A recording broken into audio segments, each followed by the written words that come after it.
Back in the 70s, the car world was changing fast. Oil crises, new emissions laws, and wild tech experiments shook everything up. Amid the chaos, some automakers hid race-bred power in ordinary-looking cars. Others built strange, misunderstood machines that vanished before anyone noticed. Here are 10 of the rarest and weirdest sleeper cars of the 1970s. Number 10, Peugeot 504 Turbo D, 1979. Now, the number 10 car on our list isn't fast in the traditional sense. It won't win a drag race. It won't dominate a track day. But what it does have is a bizarre mix of tech, torque, and timing that makes it one of the strangest sleepers of the decade. From the outside, the Peugeot 504 Turbo D-Wagon looks like the embodiment of practicality. Designed with boxy elegance by Pininfarina, it had wide chrome bumpers, a stately grille, and a silhouette better suited for Sunday markets than spirited driving. But in 1979, Peugeot quietly rewrote the script. They took their trusted workhorse, specifically the long-roofed estate model, and dropped in a 2.3-liter turbo diesel engine, sourced from their rally-proven diesel program. This wasn't a performance engine by any means, but for its era, the specs were eye-catching. 80 horsepower and 130 pound-feet of torque, delivered low in the rev range. That torque curve, paired with rear-wheel drive and unusually long gearing, gave the 504 Turbo D a strange ability to cruise effortlessly at highway speeds, overtaking without breaking a sweat, especially when gas-powered rivals had to downshift. It didn't shout, it growled, quietly. What made it rare? Very few were built. Fewer still survived the rust-prone fate of 1970s steel, and fewer still were ever recognized for their sleeper potential. It was the long-haul cruiser that doubled as a diesel-powered oddity, the kind of car that earned smirks at first glance, then respect its speed. Now the next one? It's compact, angular, and angrier than it looks. Number 9, Ford Fiesta XR2, 1976 prototype. At first glance, it was nothing special. A compact city car, built for economy and practicality, the kind of vehicle your grandmother might drive to the corner shop. But behind the scenes at Ford's European division in 1976, something else was brewing, a secret project, a test mule that would quietly preview a performance revolution. Before the GTI badge meant anything, and before hot hatches ruled the roads, Ford engineers were already dreaming bigger. They took the humble Fiesta and injected it with just enough chaos, dropping in a 1.6-liter Kent engine lifted from the Escort, tuning it with a more aggressive camshaft, beefing up the suspension, and stripping out unnecessary weight. The result? A featherweight missile that could dart through corners and surprise much larger machines. This wasn't the XR2 that hit showrooms in the 80s. This was its prototype grandfather, rarer, rawer, and almost completely unknown. Ford never greenlit it. Internal politics and emissions red tape got in the way. Only a few pre-production examples were built, and most have vanished without a trace. But for a fleeting moment, Ford had built the blue-collar bullet, a practical hatchback with just enough attitude to punch above its class.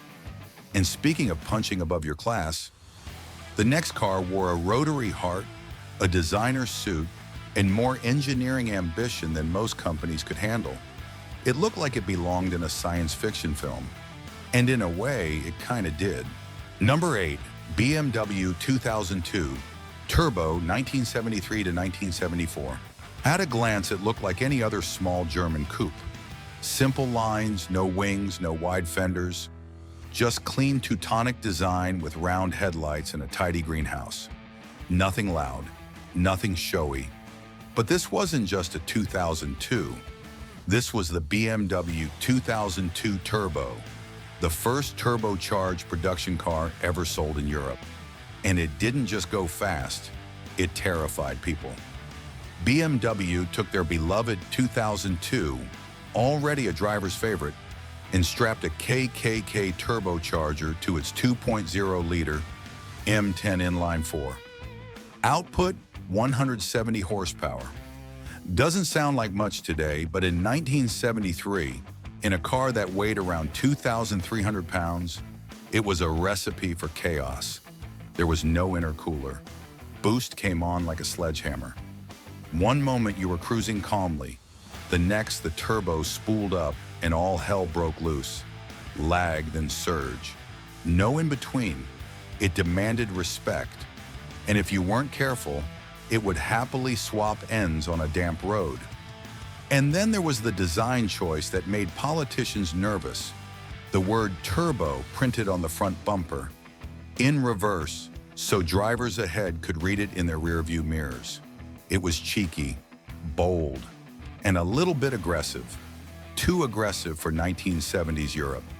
Then came the oil crisis. Fuel prices soared, public sentiment shifted. Suddenly, a thirsty, turbocharged car was not what people wanted. BMW quietly pulled the plug after just 1,672 units. Today, it's a holy grail, a boxy, angry sleeper with a cult following and one of the rarest pieces of BMW's performance history. But what if Mercedes built a lightweight sports car and let a rally team dress it up like a Group 4 weapon? You won't want to miss this next one. Like, comment, and hit that subscribe button, because things are just heating up. Number 7, Mercedes-Benz C111. Prototypes 1970 to 1973. This wasn't just a car, it was an engineering experiment on wheels. The Mercedes-Benz C111 series looked like it had driven straight out of a sci-fi film.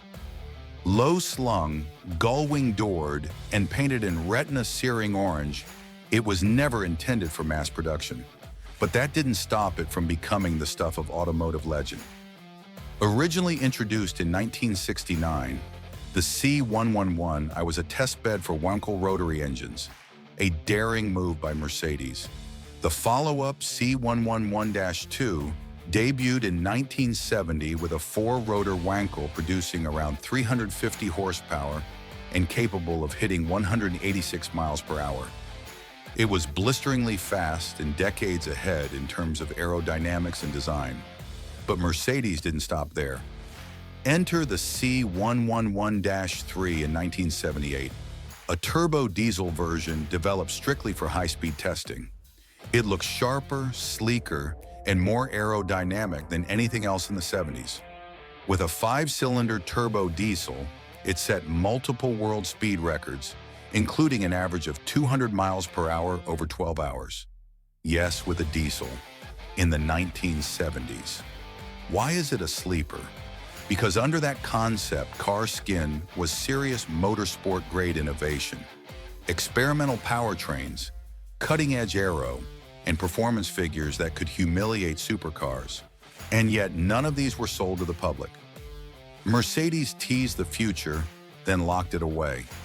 Most gearheads have seen pictures, but few know how brutally fast and weird these prototypes really were.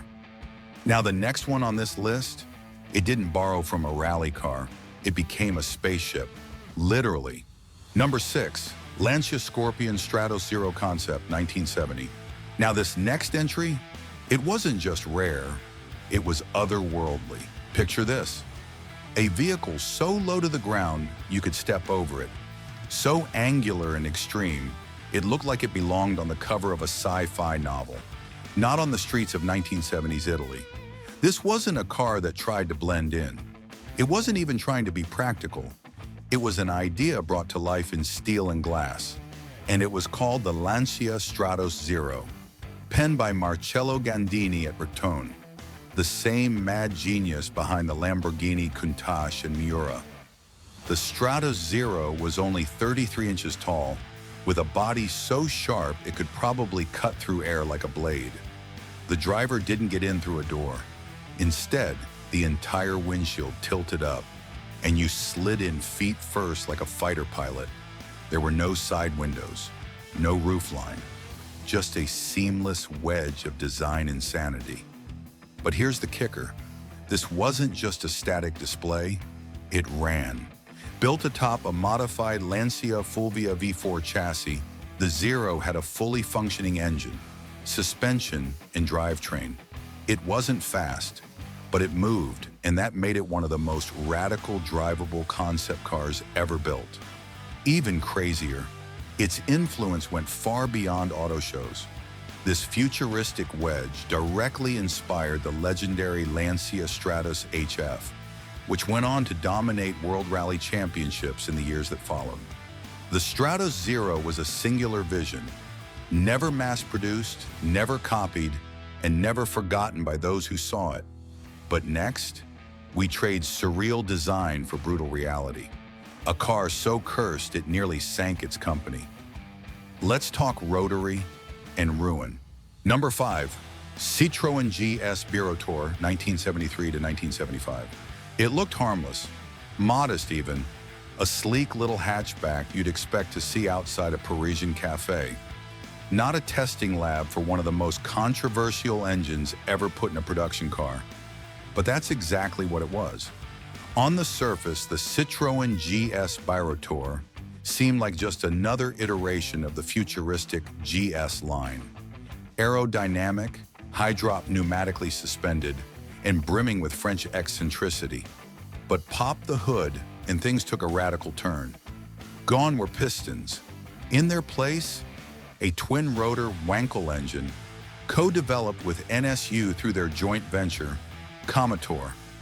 The goal was ambitious, a smooth-revving, compact power plant that could push the GS to new performance territory while maintaining Citroen's space-age ride. And on paper, it worked. The Birotor was significantly quicker than the standard GS, with a top speed of over 110 miles per hour and refinement levels unheard of in its class. But the timing, catastrophic.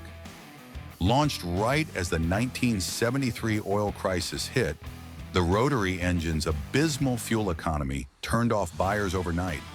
It also belched out emissions like a chimney and suffered from premature wear. Worse, even Citroen's own service network struggled to keep it alive. Some dealers outright refused to touch it. Fewer than 850 units were ever sold. And in a rare corporate mea culpa, Citroen actually bought most of them back and scrapped them to avoid future liabilities. The ones that survived? They're museum-grade unicorns today. An ambitious misfire? Absolutely. But one that earns its place on this list for being rare, weird, and way too ahead of its time. Now the next one is heavier, bulkier, and built like a wedge of cheese, but it could corner like a scalpel and wore racing stripes with pride. Number 4, NSU Ro 80, 1967 to 1977. It looked like it drove out of the future and straight into a sea of Beetles and boxy sedans. Low, wide, and weirdly elegant for the era, this car had a silhouette closer to a concept sketch than anything you'd find in a dealership lot. With its aerodynamic fastback profile, subtle chrome details, and four-eyed face, it didn't scream for attention. It whispered it, cool and composed. But the real madness was under the hood. Meet the NSU Ro 80, built between 1967 and 1977. A car that aimed for the moon and nearly crashed the company trying to get there. NSU, a name most car fans today barely recognize, decided to go all in on experimental tech. The Ro 80 came with front-wheel drive, four-wheel disc brakes, and an innovative semi-automatic transmission that used a vacuum-operated clutch. That alone made it futuristic.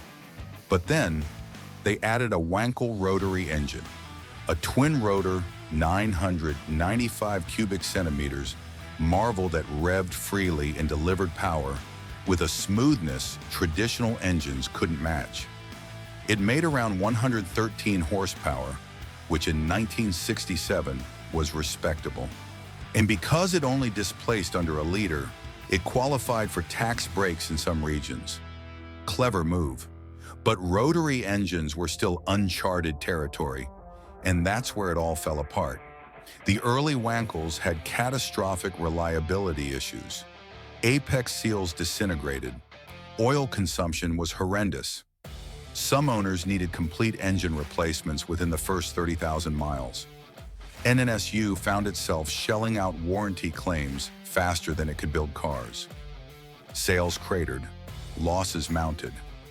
Eventually, Volkswagen swooped in and absorbed the struggling automaker, folding NSU into what would soon become Audi. Yet despite all that, the Ro 80 deserves credit. It won European Car of the Year in 1968, influenced design language across the continent, and paved the way for future rotary-powered legends.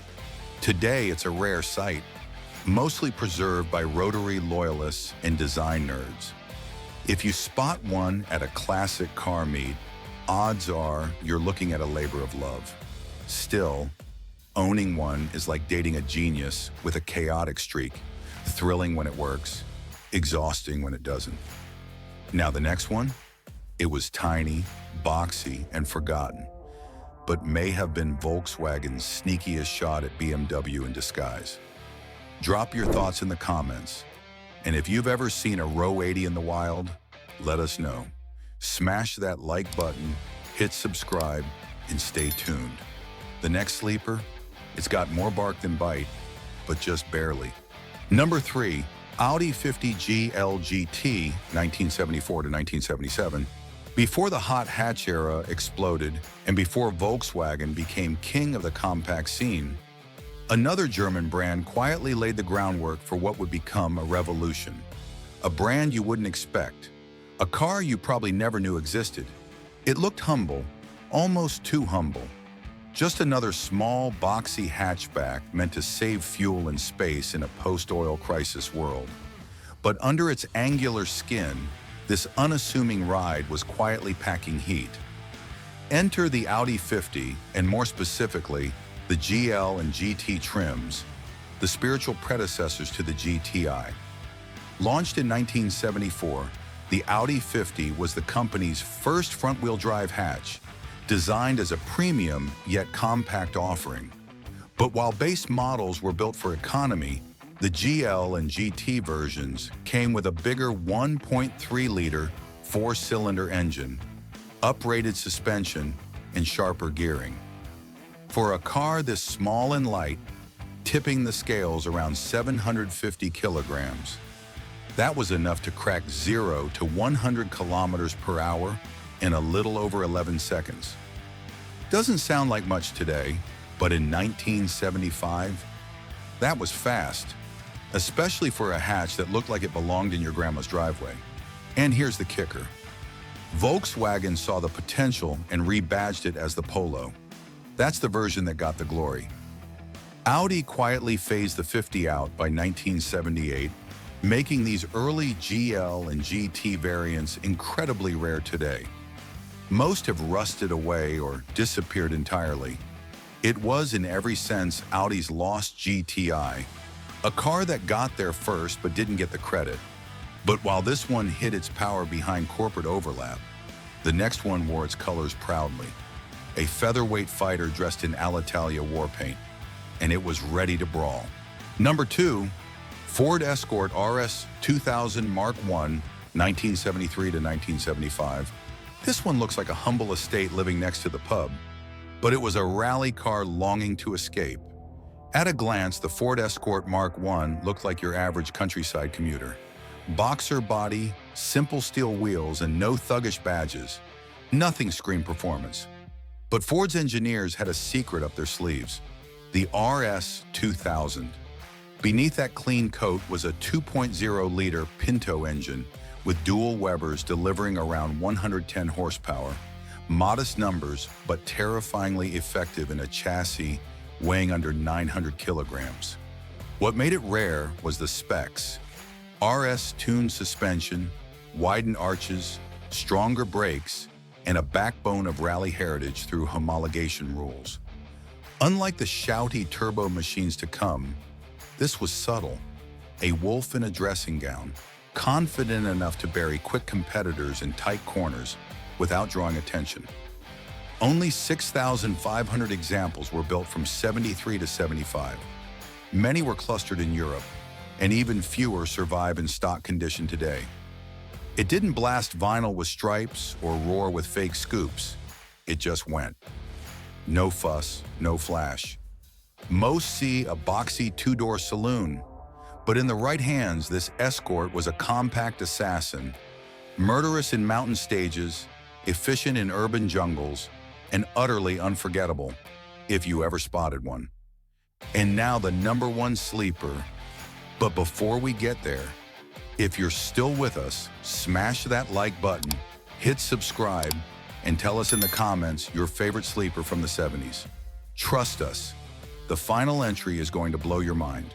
Number 1, Mercedes-Benz 300 SEL 6.3 W109 1968 to 1972.